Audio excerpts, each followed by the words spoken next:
Hello అందరికీ, ఎలా ఉన్నారు? అందరూ బాగున్నారా? ఈ అందమైన వెదర్, వర్షాలు పడుతున్నాయి, చల్లగా ఉంది. సో ఈ టైంలో మీకు ఒక మంచి రెసిపీ అండి, సోయా చంక్స్తో కర్రీ చేసుకుందాం. ఈరోజు మనం మీల్ మేకర్ అని కూడా అంటాము. మీల్ మేకర్ని మంచిగా హాట్ వాటర్తో వాష్ చేసుకొని దాంట్లో ఒక 2 స్పూన్స్ శనగపిండి, ఉప్పు, కారం, పసుపు, జింజర్ గార్లిక్ పేస్ట్ వేసి మంచిగా కలుపుకోండి.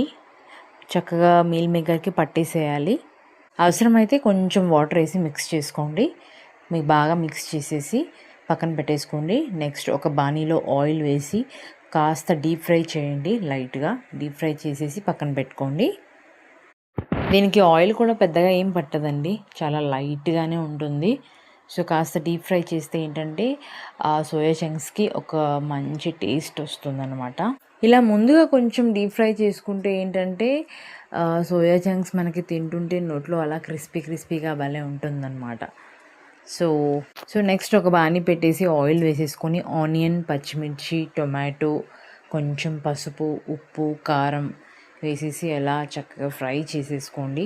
మన ఇప్పుడు కర్రీ యాక్చువల్ ప్రాసెస్ స్టార్ట్ అయిపోయింది. సో కొంచెం బాగా టొమాటోలు, ఆ ఉల్లిపాయ అంతా చక్కగా మగ్గిన తర్వాత కొంచెం వాటర్, మనకి గ్రేవీ థిక్నెస్ బట్టి వాటర్ వేసుకోండి. కొంచెం గ్రేవీ ఎక్కువ కావాలి అనుకుంటే వాటర్ ఎక్కువ వేసుకోండి.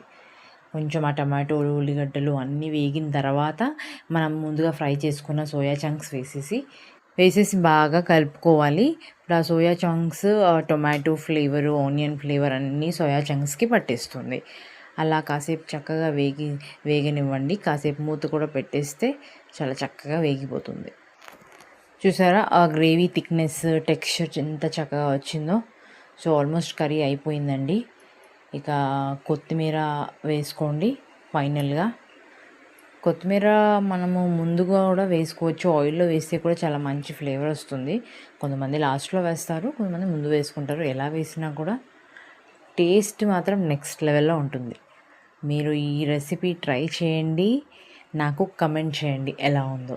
చాలా చాలా బాగుంటుందండి.